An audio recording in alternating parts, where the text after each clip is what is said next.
हिंदी में यूपीएससी की तैयारी से संबंधित प्रोग्राम्स को देखने के लिए सब्सक्राइब करें स्टडी IQ-IAS हिंदी। नमस्कार, बहुत बहुत स्वागत है आप सभी का स्टडी IQ-IAS हिंदी में। मेरा नाम है अतुल जैन।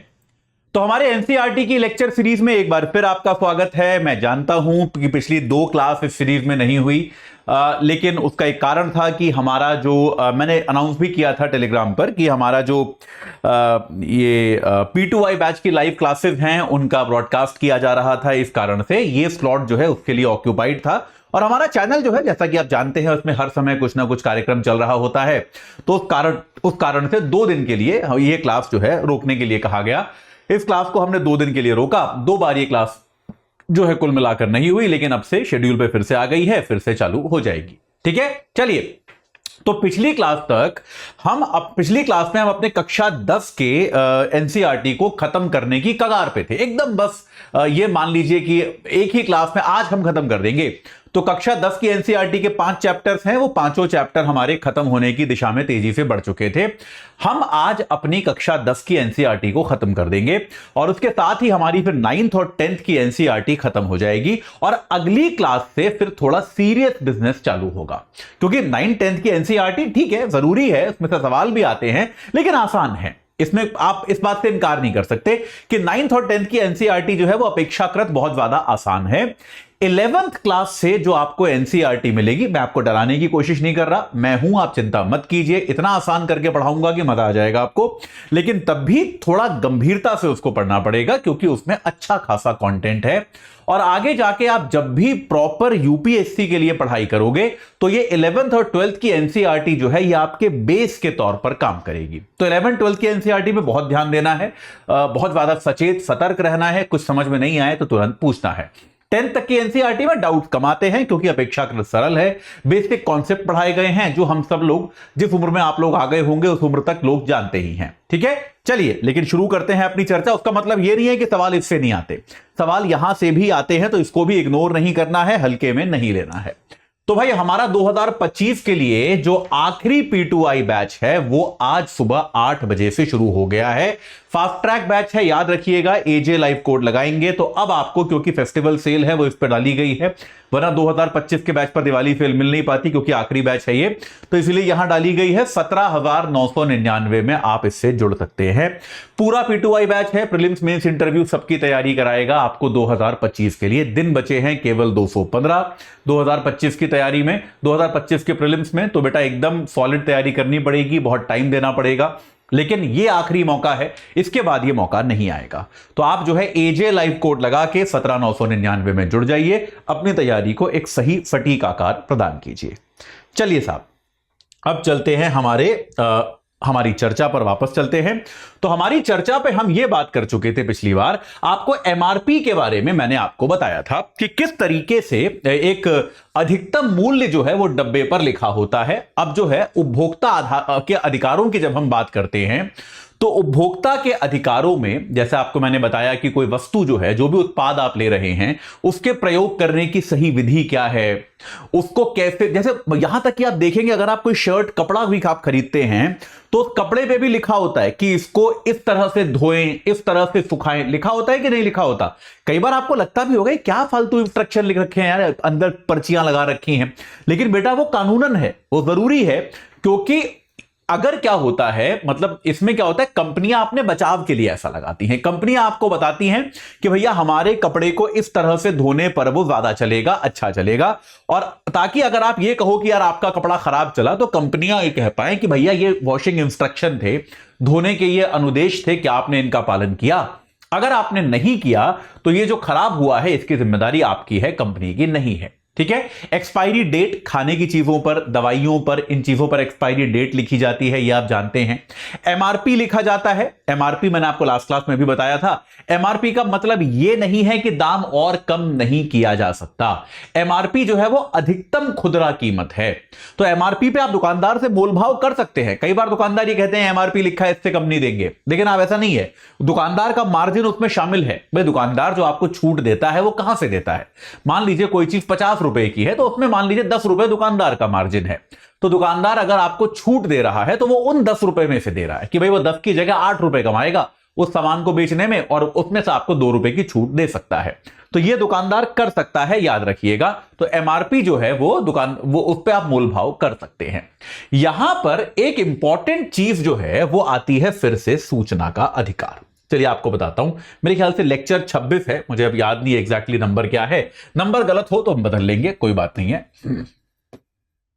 ना। लेक्चर 26 है मेरे विचार में, एक बार तब भी चेक कर लें क्या, क्योंकि गलत लिखना अच्छा नहीं लगता। मेरे विचार में लेक्चर 26 ही है, हाँ 25 यहां पर है उसके नोट्स, तो 26 ही है ये। चलिए साहब, तो लेक्चर 26 जो है इसमें क्या है, उपभोक्ता को भी, जैसा कि आपको मैंने बताया, भारत में सूचना का अधिकार है, और सूचना का अधिकार जो होता है वो बड़ा इंटरेस्टिंग अधिकार होता है। ये आपको बहुत सारी चीजों के बारे में जानकारी प्राप्त करने का अधिकार देता है। हालांकि सूचना के अधिकार का एक बड़ा लिमिटेशन क्या है, सूचना के अधिकार का बड़ा लिमिटेशन बेटा यह है कि यह प्राइवेट सेक्टर पे नहीं चलता, यह केवल सरकारी सेक्टर पे चलता है। यानी कि सूचना के अधिकार के अंतर्गत क्या आता है, केवल सरकारी व अर्ध सरकारी जो क्षेत्र हैं, जिनका सरकार से कोई लेना देना है, केवल वो आते हैं। जैसे सूचना के अधिकार का मतलब यह नहीं है कि आपने अगर एलजी कंपनी से फ्रिज खरीदा और आपने बोला कि भाई वो रिपेयर नहीं कर रहा, जैसे आजकल ओला स्कूटर का बड़ा चल रहा है ना, विवाद चल रहा है कि ओला वाले स्कूटर बेच रहे हैं पर वो रिपेयर नहीं कर पा रहे, उनको इतनी ज्यादा रिक्वेस्ट आ रही है रिपेयर करने की। तो भाई आप ओला में आरटीआई फाइल करके नहीं पूछ सकते कि भैया ये बताओ कि मेरा स्कूटर ठीक होने में कितना समय लगेगा, ये आप ओला में आरटीआई फाइल नहीं कर सकते। लेकिन सूचना के अधिकार का तात्पर्य, क्योंकि ओला एक सरकारी कंपनी नहीं है, ओला एक निजी कंपनी है, तो निजी कंपनियां जो है वो आरटीआई के अंतर्गत नहीं आती, ठीक है। लेकिन इंपॉर्टेंट चीज इसमें क्या है कि सूचना के अधिकार के तहत आप सरकार से तो सवाल पूछ सकते हो, और ऐसे बहुत सारी सेवाएं हैं जो आप सरकार से भी प्रयोग करते हो। जैसे मान लीजिए इसमें क्या होता है, जैसे इसमें आपकी पुस्तक में ही एग्जाम्पल दिए गए हैं, आपकी पुस्तक में यहां पर देखिए कुछ एग्जाम्पल्स दिए गए हैं। तो अब इसमें जैसे ये अमृता नाम की एक इंजीनियरिंग स्नातक ने नौकरी के लिए सरकारी विभाग में अप्लाई किया था। भैया देखिए, अमृता नाम की कोई लड़की थी, उसने क्या किया, उसने एक नौकरी के लिए इंटरव्यू दिया, अपने सारे डॉक्यूमेंट सबमिट किए, सरकारी नौकरी थी, सरकारी नौकरी के लिए इंटरव्यू किया। अब बहुत समय हो गया, उसका रिजल्ट ही नहीं आया। ऐसा बहुत बार होता है कि नहीं होता? आप लोग तो अभ्यर्थी हो, छात्र हो, आप जानते होंगे कि भाई इंटरव्यू दिया गया, बहुत टाइम निकल गया, उस इंटरव्यू का रिजल्ट ही नहीं आके दे रहा है। तो अब अमृता ने क्या किया, ये एग्जांपल है, मैं आपको खाली एग्जांपल के तौर पे बता रहा हूं। तो उन्होंने क्या कहा, एक आरटीआई एक्ट डाला, आरटीआई के तहत एक एप्लीकेशन डाली और उनसे कहा कि भाई एक समयबद्ध तरीके से अपने एग्जाम का, अपने इंटरव्यू का रिजल्ट पाना मेरा अधिकार है। भाई मैंने इंटरव्यू किया है तो समयबद्ध तरीके से उसका रिजल्ट दिया जाना मेरा अधिकार है। तो मुझे कारण बताइए कि ये जो है रिजल्ट क्यों नहीं घोषित किया गया है, इसके पीछे क्या कारण है, आप बताइए। और आरटीआई में बेटा याद रखिए, आप बड़े पॉइंटेड सवाल पूछ सकते हो। आप ये भी पूछ सकते हो कि रिजल्ट बनने के अभी कौन से स्टेज पर है, अगर किसी स्तर पे अटका हुआ है तो कौन से अधिकारी ने रोक के रखा है, किस अधिकारी की डेस्क पर कितने दिन तक यह फाइल पेंडिंग रही, यह बताइए। यह सारी जानकारी आप आरटीआई में ले सकते हो। तो यार इसीलिए अधिकारी, सरकारी अफसर को बहुत डर लगता है आरटीआई से। आप लोग सरकारी अफसर बनोगे, आप देखोगे आप लोगों को बहुत डर लगेगा आरटीआई से। तो अब इसमें क्या है, तो आमतौर पे जब इस तरह से आरटीआई आता है तो काम जल्दी होना शुरू हो जाता है। तो इस विद्यार्थी ने, इस अभ्यर्थी के साथ क्या हुआ, ना उन्हें ना केवल कारणों के बारे में बताया गया, बल्कि तुरंत रिजल्ट भी घोषित कर दिया गया कि भाई ये रिजल्ट भी है। तो कई बार क्या होता है, आप क्योंकि याद रखिए सरकार भी जो होती है, सरकार भी एक सेवा प्रदाता है कि नहीं है, सरकार भी जो है एक सेवा प्रदाता है। तो अगर सरकार जो, कई मामलों में ऐसा है कि नहीं, जैसे इस मामले में क्या था, जिसने इंटरव्यू दिया वो एक उपभोक्ता था और सरकार जो थी वो एक सेवा प्रदाता थी, वो नौकरी दे रही थी। तो ऐसे में आप सूचना के अधिकार का प्रयोग करके सरकार से भी जानकारी प्राप्त कर सकते हो। ठीक है, यह बात क्लियर हो गई। तो सूचना का अधिकार आपका यहां पर भी मदद करता है। अब इसमें एक मनी ऑर्डर वाला एग्जांपल और दिया होगा, वो आपको समझ में आ जाएगा, मैं आपको बता देता हूं। अब जैसे, अच्छा एक यहां पर दिया, हालांकि हमारी इंडस्ट्री से जुड़ा हुआ है, लेकिन कोचिंग इंस्टीट्यूट का भी एक एग्जांपल है कि भाई कोचिंग इंस्टीट्यूट एक विद्यार्थी ने ज्वाइन किया था। उसके बाद उसको लगा कि जिस तरह से वादा किया गया था, जो पढ़ाया जाएगा वैसा नहीं पढ़ाया गया। तो उस विद्यार्थी ने उपभोक्ता फोरम से पैसे, मतलब उस विद्यार्थी ने कोचिंग इंस्टीट्यूट से पैसे वापस मांगे, कोचिंग इंस्टीट्यूट ने मना कर दिया। तो उसके बाद जो है विद्यार्थी उपभोक्ता फोरम गया और उपभोक्ता फोरम ने कोचिंग इंस्टीट्यूट को कहा कि आप उनको पैसे वापस करो, आप इच्छा के विरुद्ध उसे संस्थान में नहीं रख सकते। ये जो है ये यहां पर इन्होंने आदेश दिया उपभोक्ता फोरम ने। तो आइडिया क्या है बेसिकली, अच्छा एक तरह का और उपभोक्ता के अधिकारों का उल्लंघन होता है जब आप जबरदस्ती चीजों को क्लब कर देते हो। जैसे मैं आपको एग्जांपल देता हूं, आपकी किताब क्या बताती है, किसी भी उपभोक्ता का वो जिस सेवा को प्राप्त करना चाहे, किसी भी आयु और लिंग का हो और चाहे किसी भी तरह से सेवा प्राप्त करना चाहे, उसे सेवा प्राप्त करते हुए चुनने का अधिकार होना चाहिए। मतलब सेवा प्राप्त करते हुए आपको जो है, मुझे जितनी सेवा चाहिए, जैसी सेवा चाहिए, वो चुनने का अधिकार मेरे को होना चाहिए। मुझे जबरदस्ती आप दूसरी चीजें नहीं बेच सकते। जो चीजें मेरे को नहीं चाहिए वो आप मेरे को जबरदस्ती नहीं बेच सकते। यह भी उपभोक्ता के अधिकारों का उल्लंघन है। तो कई बार कंपनियां क्या करती हैं, उत्पादों को बंडल कर देती हैं, उत्पादों का एक जिसको हम कहते हैं समूह बना देती हैं और कहती हैं हम तो ये समूह में ही बेचेंगे। ये आपने देखा होगा कि भाई जैसे मान लो टूथब्रश खरीदने गए आप, तो कंपनी ने क्या कर दिया, टूथब्रश बेचेगी ही नहीं। कंपनी कह रही है टूथब्रश और टूथपेस्ट का पैकेट है, यही मिलेगा। बात समझ रहे हो कि नहीं? अब आपको टूथपेस्ट नहीं चाहिए था लेकिन टूथब्रश अकेला मिल ही नहीं रहा। अब जैसे भाई उतना कोई करता नहीं, पिछले दिनों मेरे साथ ऐसा हुआ, मैं एक इलेक्ट्रिक टूथब्रश माफ कीजिएगा प्रयोग करता हूं, तो उस इलेक्ट्रिक टूथब्रश का जो ऊपर का हेड जो है वो खराब हो जाता है, ऑब्वियसली ब्रसल्स है खराब हो जाते हैं। तो अब मुझे लगा कि उसका ब्रसल्स ऑर्डर कर देता हूं, तो अब मैंने देखा वो ब्रसल्स है ही नहीं, ऊपर वाला पार्ट है ही नहीं, मुझे पूरा नया खरीदना पड़ेगा।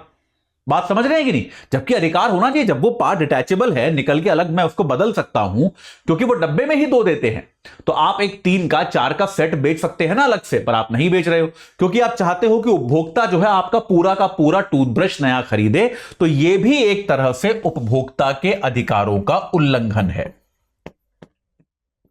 उपभोक्ता के अधिकारों के खिलाफ है। यह भी उपभोक्ता के अधिकारों का सीधा सीधा उल्लंघन है कि आपने क्या कर दिया है, प्रोडक्ट का ऐसा समूह बना दिया है जहां पे मेरे को जो प्रोडक्ट नहीं भी चाहिए मुझे वो भी खरीदना पड़ रहा है अपनी जरूरत की वस्तु खरीदने के लिए।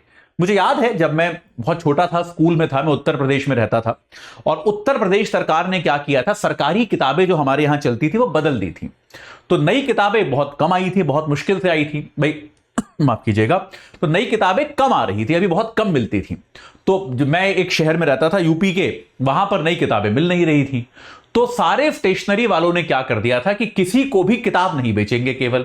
तो अगर मान लो किसी स्टेशनरी की दुकान पे गए, आपने कहा कि यार मुझे ये वाली गणित की किताब दे दो, तो वो आपको मना कर देगा, कह देगा नहीं, आपको साथ में या तो कॉपी या बैग या पेन कुछ और खरीदना पड़ेगा। क्योंकि सरकारी किताब पे बचत बहुत कम होती थी, 10-20 पैसे बचते थे केवल दुकानदार को, या 50 पैसे बचते थे। तो वो जबरदस्ती बंडल कर रहा था कि आपको जो है साथ में नोटबुक खरीदनी पड़ेगी तभी दूंगा वरना नहीं दूंगा। तो ये कायदे में कानून का उल्लंघन था लेकिन चल रहा था। ये दुकानदार इस तरह की चीजें कई बार कर देते हैं। ये बात क्लियर हुई? ठीक है। जैसे आप जो है गैस कनेक्शन लेते हैं तो गैस डीलर उसके बाद जो है एक चूल्हा लेने के लिए भी दबाव डालता है। अरे अभी पिछले दिनों मेरे साथ हुआ यार, ये तो आजकल दबाव तो खैर बहुत डालते हैं। मैं आपको बताता हूं, मैं पिछले दिनों मेरे घर में एक टीवी खराब हो गया, मैं टीवी खरीदने के लिए गया। अब मेरे को टीवी एलजी का अच्छा लगा, मुझे लगा चलिए ले लेते हैं, मैंने वो ले लिया। अब यार वहां पर एक ये क्रोमा नाम की दुकान होती है, टाटा की है यार। उस दुकान में जो व्यक्ति था वो अड़ गया, मतलब इस हद तक अड़ गया कि एक बार तो मैं उठ के चल दिया कि भाई तुमसे टीवी ही नहीं लेना मेरे को। वो अड़ गया कि सर 3 साल की एक्सटेंडेड वारंटी खरीद लो आप। मैंने कहा यार मतलब ऐसा क्या ही टीवी, आज तक कोई टीवी मेरा ऐसे 2 साल में 3 साल में खराब नहीं हुआ। मैंने कहा मेरे को नहीं चाहिए, 2 साल की वारंटी तो आती है टीवी में, मेरे को और 3 साल की नहीं चाहिए। मैंने कहा मेरे को नहीं चाहिए। वो बिल बनाने को तैयार ही नहीं हो रहा है, वो लगा हुआ है कि नहीं सर देखिए ये जोड़ दूंगा तो इतने का पड़ जाएगा, इतना डिस्काउंट मिल जाएगा। मैंने कहा अरे भाई मेरे को नहीं चाहिए। तब भी वो लीजिए सर, मतलब आप विश्वास नहीं करेंगे, एंड में भी जब वो पेमेंट मशीन लेके आया उसमें वारंटी के साथ वाला अमाउंट था। मैंने कहा अरे यार मैंने कहा ना मेरे को वारंटी नहीं चाहिए, क्यों दे रहे हो? फिर वो मतलब थोड़ा सा नाराज हो गया मेरे से कि नहीं सर ऐसा ठीक है, आपकी मर्जी है। मैंने कहा यार आपको नहीं बेचना तो मैं उठ के चला जाता हूं, कोई बात नहीं, कहीं और से खरीद लूंगा, आपका बेचने का मन नहीं लग रहा। तो फिर उसको लगा कि यार ये तो ग्राहक उठ के जा रहा है, तब उसने कहा नहीं आप बैठिए मैं कराता हूं आपका पेमेंट।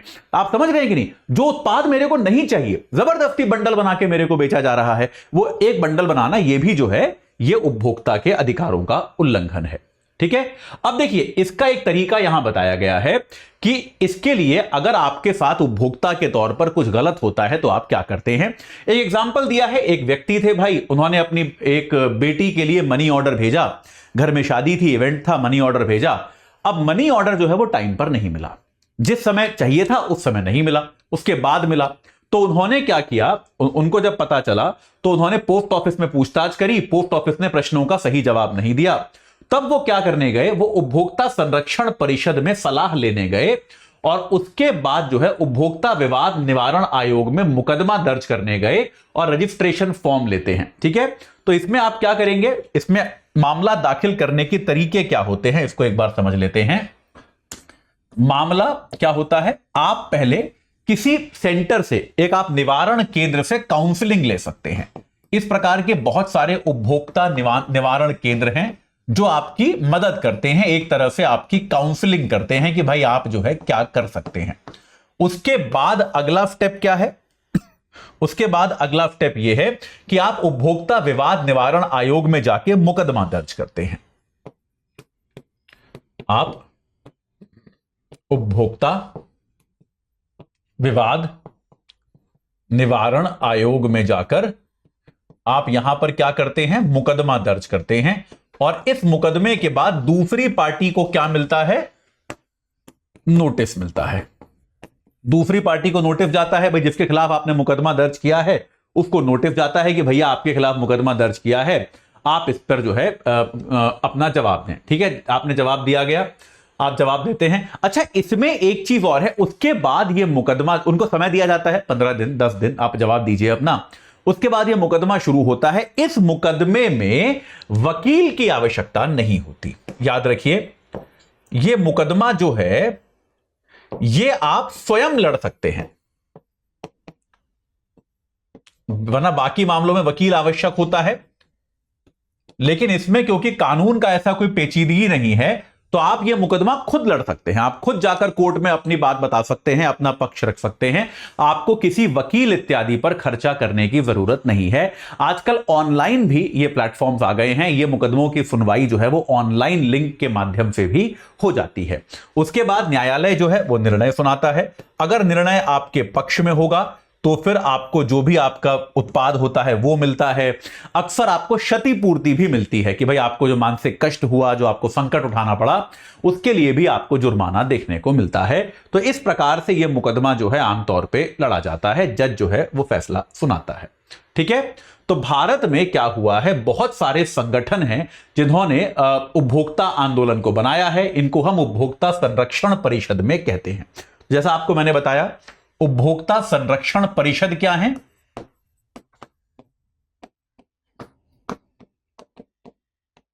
उपभोक्ता संरक्षण परिषद ये क्या है, लोगों की मदद के लिए, क्योंकि लोगों को यार अभी भी जानकारी नहीं है।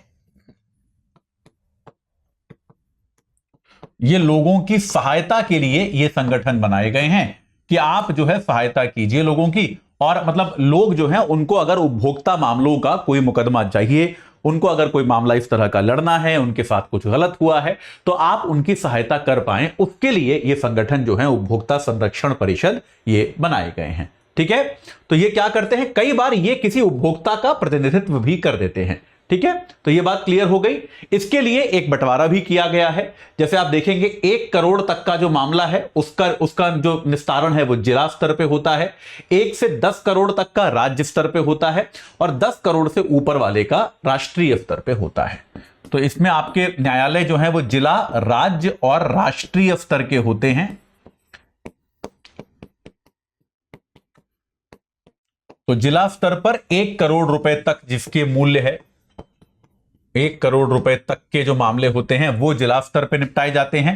राज्य में 1 से 10 करोड़ रुपए तक और 10 करोड़ से ऊपर के मामले जो होते हैं वो आपके राष्ट्रीय स्तर पे, राष्ट्रीय आपका जो मामला होता है, राष्ट्रीय आयोग जो होता है उसके स्तर पे इनका निस्तारण किया जाता है, उनके स्तर पे ये सुने जाते हैं। ठीक है जी, ये बात क्लियर है। चलिए साहब, जागरूक उपभोक्ता आप कैसे बने ये आप जानते ही हैं। तो यार अच्छा उपभोक्ता कैसे बने? अच्छा उपभोक्ता बनने का एक ही तरीका है कि आप जो उत्पाद खरीद रहे हैं उसके बारे में जानकारी प्राप्त करने के बाद खरीदें। आपने देखा होगा, मैंने भी आपको कई बार यह कहा है, देखिए हमारे लिए भी आप लोग उपभोक्ता हैं। मैंने आपको पहले भी कई बार यह बात कही है कि आप जब हमारा कोर्स भी खरीदते हैं तो ऐसे ही मत खरीद लीजिए कि अतुल सर ने कहा है अच्छा है तो अच्छा है, मतलब आप विश्वास करते हैं, बहुत अच्छी बात है। आप तब भी मैं आपसे आग्रह करूंगा कि आप एक बार हमारी वेबसाइट या हमारे ऐप पर जाएं, हमारा जो कोर्स का पीडीएफ है उसे खोलें, कोर्स में क्या क्या मिलने वाला है, क्या क्या नहीं मिलने वाला, उसको समझ लें। तो ताकि ऐसा ना हो कि आप भाई बाद में आप बोले कि नहीं सर ये तो मुझे चाहिए था, ये तो कोर्स में है ही नहीं। तो आपको पूरी जानकारी, इसीलिए हम क्या करते हैं, आपने देखा होगा हमारे सारे शिक्षकों के वीडियो ऑनलाइन है कि आप देख सकते हैं कि यार ये टीचर कौन है, कैसा पढ़ाता है, आपको अंधेरे में नहीं रखते। तो ये हम करते हैं, बहुत सारे संस्थान नहीं भी करते पर हम करते हैं। तो ये आपकी भी जिम्मेदारी है एक जागरूक उपभोक्ता होने के नाते कि आप पता कर लें कि यार पॉलिटी ये टीचर पढ़ाएगा, एक बार इसके 4 लेक्चर देख लेते हैं, जरा मजा आ रहा है कि नहीं आ रहा, समझ में आ रहा है कि नहीं आ रहा, ये देख लेते हैं यार। फिर कल को आपको ऐसा ना लगे कि यार मैंने तो ले लिया लेकिन समझ में ही नहीं आ रहा। तो बात सही है कि नहीं? तो थोड़ा सा एक दिन रिसर्च के लिए भी आपको रखना चाहिए। ऐसा नहीं होना चाहिए कि आप तुरंत बस खरीद लिया खत्म किया, ऐसा नहीं करना चाहिए। तो आपको जो है उत्पादों के बारे में जानकारी प्राप्त करनी चाहिए। जो आपके विज्ञापन हैं, भ्रामक विज्ञापनों से बचना चाहिए कि विज्ञापन देखकर एक्साइटेड मत होइए, विज्ञापन देखकर आप जो है प्रोत्साहित मत हो जाइए। किसी सेलिब्रिटी को देखकर अमिताभ बच्चन कह रहे हैं या शाहरुख खान कह रहे हैं या आमिर खान, सलमान खान या ऋतिक रोशन या रणबीर कपूर कह रहे हैं कि ये उत्पाद खरीदो, ये देखकर एक्साइटेड मत हो। उनको ये बोलने के पैसे मिलते हैं, उसका कोई मतलब नहीं है। आप जो है अपने हिसाब से उत्पाद को जज करने की कोशिश कीजिए कि वो आपके काम का है कि नहीं, वो सही चीज है कि नहीं, ये देखकर आप जज कीजिए, ना कि ये देखकर कि कौन सा बड़ा स्टार, कौन सा बड़ा क्रिकेटर उसका विज्ञापन कर रहा है। ये आप ध्यान रखें, ये आपके लिए जरूरी है। क्योंकि यार मतलब सेलिब्रिटीज तो यार आप मतलब बड़े बड़े स्टार यार ऐसी चीजों का विज्ञापन करते हैं, तंबाकू का विज्ञापन करते, थोड़ा ना वो खुद खाते होंगे लेकिन विज्ञापन करते हैं। तो भाई इस बात को समझिए। इसके अलावा कई बार कई सारे उत्पादों पर आपको ISI, एग मार्क, ये सारी चीजें देखने को मिलती हैं। ये होती क्या है? ये गुणवत्ता के चिन्ह होते हैं। ये क्या होती है? ये गुणवत्ता के मानक हैं।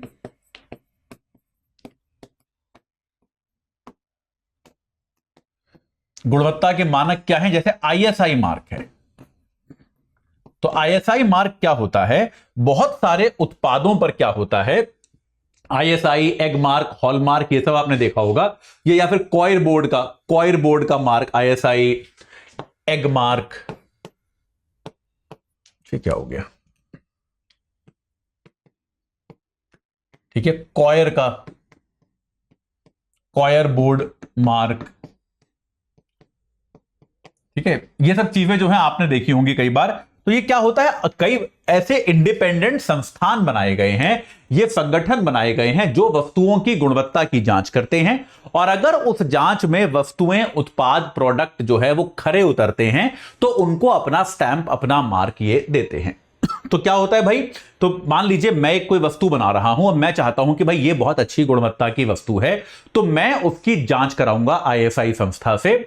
और ISI को अगर लगा कि हाँ ये उत्पाद बढ़िया है, तब वो उस पर ISI स्टैंप देगी। तो ISI स्टैंप अगर लगा हुआ है, ISI की मोहर वाला है, तो आप दावे से कह सकते हैं कि इसकी जांच करी गई है एक संस्था द्वारा जिसने इसको अच्छा पाया है, बढ़िया पाया है। ठीक है, तो ये आप कर सकते हैं।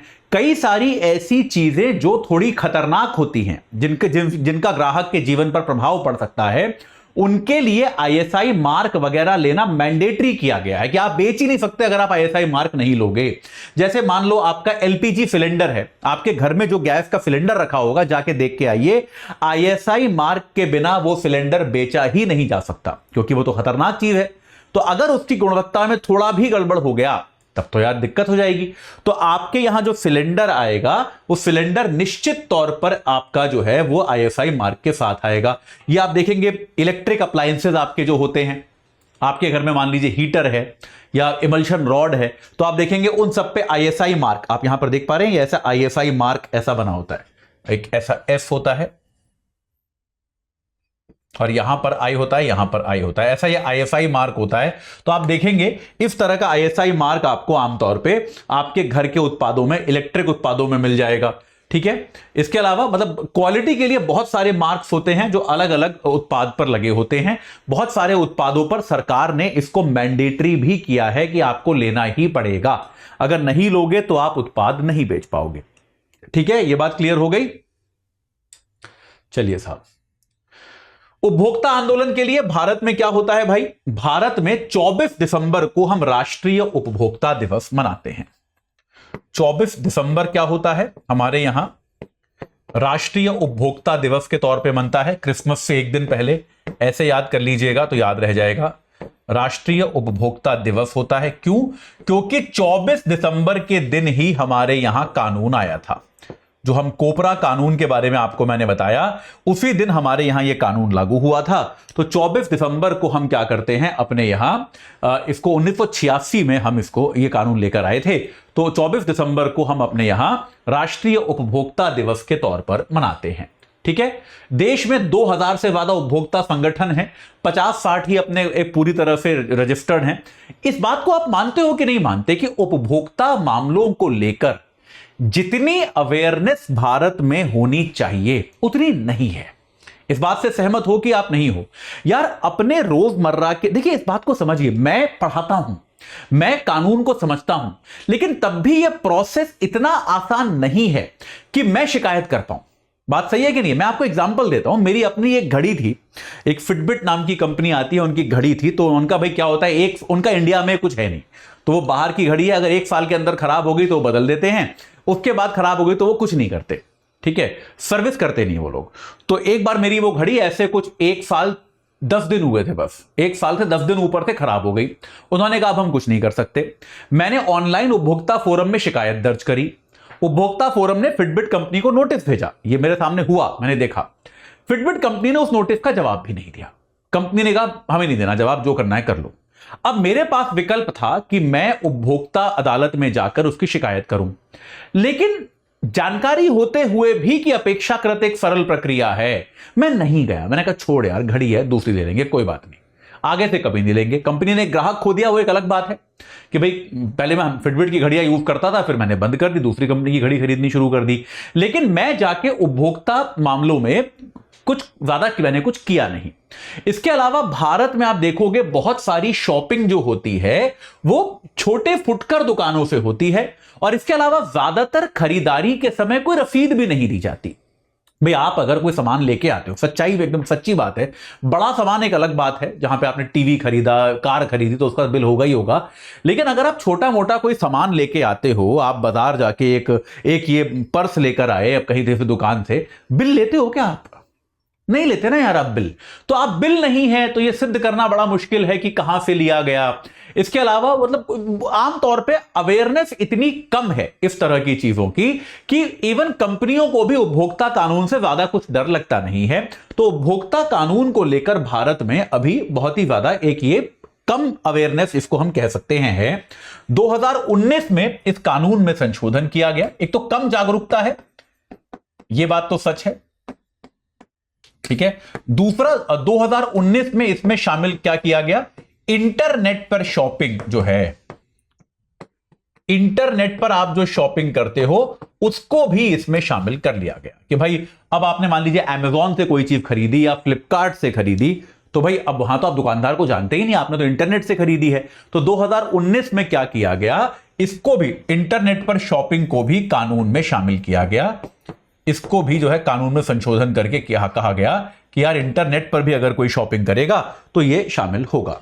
तो ये बहुत आवश्यक है कि हम लोग जो हैं कि इसके ज्ञान को, ये जो पूरी बात है, ये जो पूरी चर्चा है हमारी उपभोक्ता के अधिकारों की, ये कितनी सरल है, ये कितनी सटीक है, इसको हम हर जगह फैलाएं, ये बहुत आवश्यक है। सरकार के लिए भी ये जरूरी है कि इसकी न्यायिक प्रक्रिया जो है उसका और सरलीकरण किया जाए, उसको लेकर छोटे छोटे वीडियोस बनाए जाएं, उसका विज्ञापन शुरू किया जाए।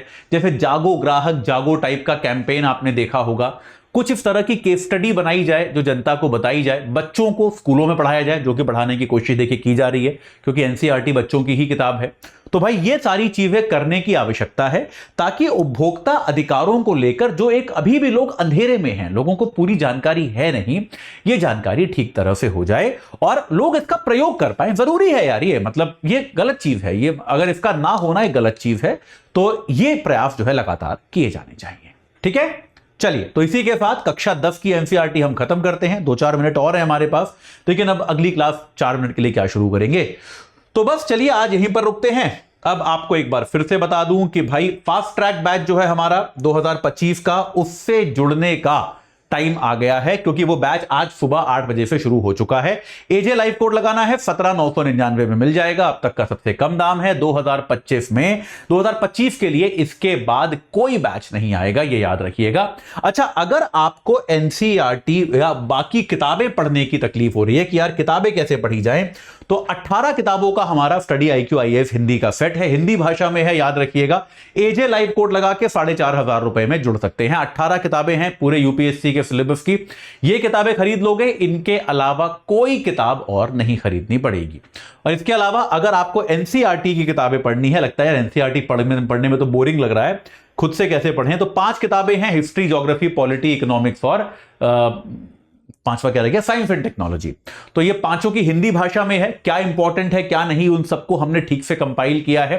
केवल 1,300 रुपए में आप एजे लाइव कोड लगाकर इनको प्राप्त कर सकते हैं। ठीक है, तो जो भी आपको सूटेबल लगे, जिसकी आपको आवश्यकता हो, वो आप आज ही ले लीजिए और अपनी पढ़ाई को एक सही दिशा में संगठित कीजिए।